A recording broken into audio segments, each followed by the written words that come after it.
আসসালামু আলাইকুম everyone, welcome to my another makeup blog. আজকে আপনাদের সাথে আমি আমার ঈদ মেকআপ লুকটা শেয়ার করব। এই সুন্দর পার্পল কাঞ্জিবরম শাড়িটার সাথে কীভাবে মেকআপ লুকটা করেছি সেটা আজকের ভিডিওতে শেয়ার করব। সো শুরু করা যাক। So I am back with my bare face. আমি মাত্র আমার ফেসটা ওয়াশ করে চলে এসেছি এবং ফেসের মধ্যে আমি জাস্ট একটা ময়শ্চারাইজার আর একটা সানস্ক্রিন ইউজ করেছিলাম। মেকআপটা স্টার্ট করার আগে আমি এখানে আমার আই লেন্সটা পরে নিচ্ছি। এটা KSSI ব্র্যান্ডের একটা মেবি একটা লেন্স ছিল, শেড নেম হচ্ছে টাইলার গ্রিন। আমি ব্র্যান্ডটা ভুলে গিয়েছি, তবে শেডটা আমার মনে আছে। আর এখন শুরু হবে রিয়েল স্ট্রাগল।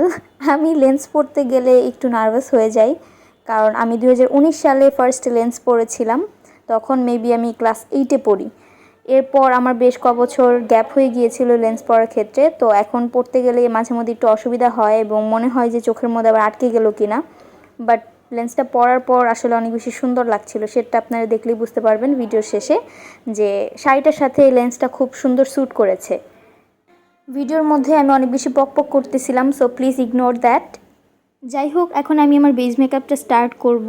আমি তো ময়শ্চারাইজার আর সানস্ক্রিন অলরেডি ইউজ করে ফেলেছি। এখন আমি সরাসরি চলে যাব হচ্ছে প্রাইমারি ইউজ করলে কি হবে, পোর্সটা ক্লোজ হয়ে যাবে এবং অতিরিক্ত সোয়েটিং থেকে আমাদের ফেসটা প্রোটেকশনে থাকবে এবং ফাউন্ডেশনটা কিন্তু উঠে আসবে না। অনেক সময় দেখা যায় অতিরিক্ত ঘাম হওয়ার কারণে আমাদের মেকআপটা উঠে আসে, তো এই প্রাইমার ইউজ করলে কিন্তু সেটা হবে না। তাই অবশ্যই চেষ্টা করবেন একটা ভালো ব্র্যান্ডের প্রাইমার ইউজ করতে। আমি আজকে W7-এরটা ইউজ করছি। জাস্ট যেসব জায়গাতে আপনাদের ওপেন পোর্স আছে আপনারা সেখানে ইউজ করবেন, ফুল ফেসে না ইউজ করলেও চলবে।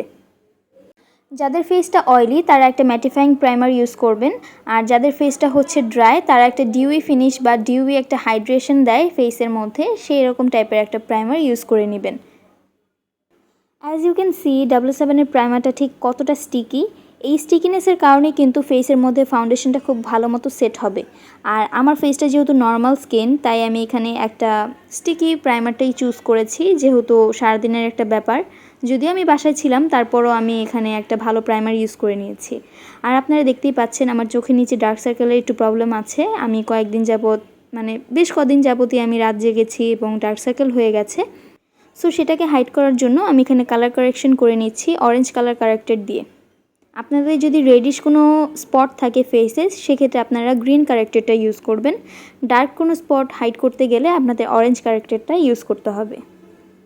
সো আমার ফেসের কালার কারেকশন ডান। এখন আমি বেস মেকআপটার জন্য আমি এখানে ফাউন্ডেশন নিয়ে নিচ্ছি। আমি আমার ফেভারিট মিস রোসের পিওরলি ন্যাচারাল বেসডের একটা ফাউন্ডেশন ইউজ করছি। অ্যাজ ইউ ক্যান সি এটা পুরোপুরি আমার স্কিন টোনের সাথে ম্যাচ করে। আর আমার শেড হচ্ছে বেজ 2। এই ফাউন্ডেশনটা বেশ কয়েকটা শেড অপশন আছে, তো আপনারা আপনাদের স্কিন টোন অনুযায়ী এখানে একটা শেড চুজ করে নেবেন। যাদের স্কিনটা ওভার অয়েলি কিংবা খুব অয়েলি তারা এই ফাউন্ডেশনটা ইউজ করবেন না, এটা হালকা ডিউই ফিনিশ দেয়। যাদের ফেসটা হচ্ছে অনেক বেশি অয়েলি তারা W7-এর ফাউন্ডেশনটা কিংবা ওয়েট অ্যান্ড ওয়াইল্ডের ফটো ফোকাস ম্যাট ফাউন্ডেশনটা ইউজ করবেন। ড্রাই স্কিনের আপুরা আপনারা ইজিলি এই ফাউন্ডেশনটা ইউজ করতে পারবেন। এই ফাউন্ডেশনটা খুব সুন্দর একটা ডিউই ফিনিশ দেয়। আমি যখন ফাউন্ডেশনটা ব্লেন্ড করব তখন আপনারা দেখলেই বুঝতে পারবেন। ফাউন্ডেশনটা ব্লেন্ড করার জন্য আমি এখানে ব্যাম্বু ব্রাশ সেট থেকে একটা ফাউন্ডেশন ব্লেন্ডিং ব্রাশ নিয়ে নিচ্ছি। প্রথমে আমি ব্রাশ দিয়ে ব্লেন্ড করব, এরপর অ্যাপ্লিকেশনটা যেন আরও বেশি ন্যাচারাল লাগে তাই এখানে আমি বিউটি ব্লেন্ডারটাও ইউজ করব। আর দেখতেই পাচ্ছেন এই ফাউন্ডেশনটা কিন্তু একদম ফুল কাভারেজ।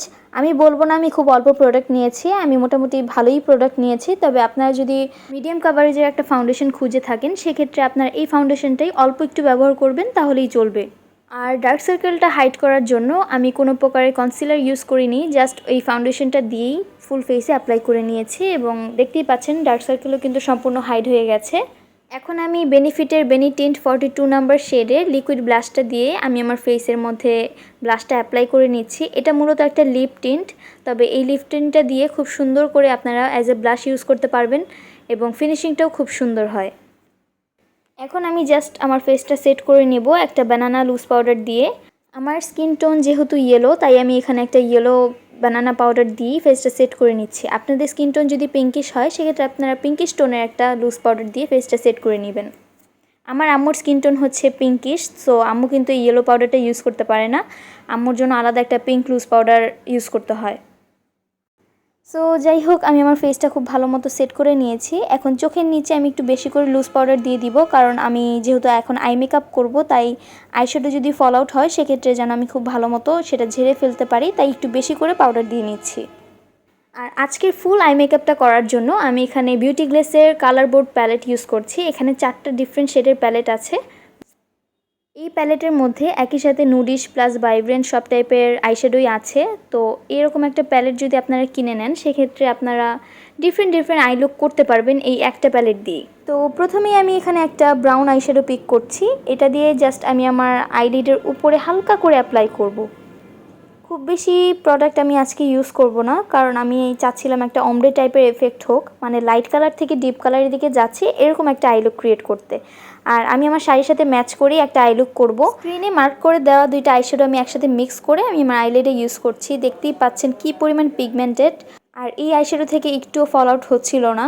আমি শুধু চোখের নিচে এতগুলো লুজ পাউডার দিয়েছিলাম। সেম একই আইশ্যাডো দিয়ে আমি আমার আরেকটা চোখে অ্যাপ্লাই করে নিচ্ছি। আইশ্যাডোর পিগমেন্টেশন দেখে আমি অনেক বেশি খুশি হয়ে গিয়েছিলাম। তারপর এই 2টা আইশ্যাডোকে এখন আমি একসাথে ব্লেন্ড করে দিব, যেন কোনো হার্শ লাইন না দেখা যায়। স্ক্রিনে মার্ক করা শিমারি বেস্টের কালারটা দিয়ে আমি ফুল আইলিডে অ্যাপ্লাই করে দিচ্ছি, এবং একটা ফিঙ্গার দিয়ে অ্যাপ্লাই করব এবং আরেকটা ফিঙ্গার দিয়ে আমি খুব ভালো মতো স্মাচ করে দিচ্ছি। ফেসে থাকা এক্সেস পাউডারটাও আমি ঝেড়ে ফেলে দিব। এখন আমি ডিরেক্টলি চোখের উপর একটা আইলাইনার অ্যাপ্লাই করে নিচ্ছি। আমার ছোটোবেলার ফেভারিট ল্যাকমি আইলাইনারটা দিয়েই আমি আমার আইলাইনারটা অ্যাপ্লাই করে নিব। আমার উইং আইলাইনার ড্র করা শেষ। এখন প্রায় মেকআপটা শেষের দিকেই। এখন আমি আমার ফেসটাকে সেট করার জন্য ইউজ করছি রেভুলেশনের fix plus setting spray. Setting spray দিলে ফুল ফেসের মেকআপটা একদম সিকিওর হয়ে থাকবে, মানে লক হয়ে থাকবে, এবং অতিরিক্ত সোয়েটিংয়েও মেকআপ নষ্ট হবে না। আমার শাড়ির সাথে ম্যাচ করে হান্দায়ানের একটা লিকুইড লিপস্টিক ইউজ করছি। এই লিপস্টিকের মেবি কোনো শেড নেম নেই আমি যতদূর জানি। এটা একটা পার্পল টাইপের শেড, আপনারা শেডটা দেখলেই বুঝতে পারবেন। আর এই শেড যদি কারোর থাকে সেক্ষেত্রে পার্পল কালারের যে লিপস্টিকটা আছে আমি সেটাই ইউজ করছি। লাস্টলি আমি আমার আইল্যাশটাকে কার্ল করে জাস্ট ববের একটা মাস্কারা ইউজ করব, and I am done. I am back again. আমি আমার চুলটা জাস্ট বেঁধে এসেছি, একটা খোপা করেছি আর একটা গাজরা পরেছি। এই শাড়িটার সাথে ম্যাচিং করে আমি যেই নেকপিসটা কিনে এনেছিলাম সেই নেকপিসটা আমি এখন পরে নিচ্ছি। দেখতে পাচ্ছেন কতটা সুন্দর এই নেকলেসটা। আজকে আমি যেই শাড়িটা পরেছি, যেই গলার সেটটা পরছি, এই সব কিছুই গিফটেড ছিল। আর একা একা এই নেকলেসটা আমি একদমই পরতে পারছিলাম না। আমি মেবি 10-15 মিনিট মানে খালি ওয়েস্টই গেছে আমার, যে আমি একদমই পরতে পারতেছি না এই নেকলেসটা। পরে লাস্টলি আমি আম্মুকে ডেকে এনে তারপর পরছিলাম। আম্মু সেদিন অনেক বেশি ব্যস্ত ছিল, তাই তাকে আর ডিস্টার্ব করতে চাচ্ছিলাম না, বাট তাকে ছাড়া আমার হচ্ছিলও না। অলরেডি আমার অনেকবার চেষ্টা করা কমপ্লিট, তারপর আমি একদমই পারতেছিলাম না। লাস্ট মোমেন্টে আম্মু আমাকে হেল্প করছে। এখন আমি কানের দুলটা পরে নিচ্ছি। আমার এই সুন্দর শাড়ির সাথে ম্যাচ করে আমি একটা সুন্দর চুড়িও কিনেছিলাম। এখন আমি 2 হাত ভরে চুড়ি পরে নিচ্ছি। এই চুড়ি আর নেকলেসটার কারণে পুরো লুকটাই পুরোপুরি চেঞ্জ হয়ে গেছিলো, মানে এত বেশি সুন্দর লাগছিল সামনাসামনি। যাই হোক, নিজের কথা নিজে বলবো না, তারপরও ভালোই লাগছিল, খারাপ না। এই আংটি 2টা আমি অনেক বেশি পছন্দ করে কিনেছিলাম। এই আংটিটা খুবই সুন্দর, একটা মানে রাজকীয় টাইপের একটা আংটি, এবং এই আংটিটা অনেক বেশি সুন্দর। এই 2টা আংটি আমি হাতে পরে নিয়েছি। এই যে আমার ফাইনাল লুক। আজকের মেকআপ লুকটা প্লাস আমাকে শাড়িতে কীরকম লাগছে সেটা আপনারা আমাকে কমেন্ট করে জানাবেন। আজকের মতো বিদায় নিচ্ছি, ইনশাল্লাহ আবারও দেখা হবে অন্য কোনো মেকআপ টিউটোরিয়াল নিয়ে। ততদিন পর্যন্ত সবাই ভালো থাকবেন। আল্লাহ হাফেজ।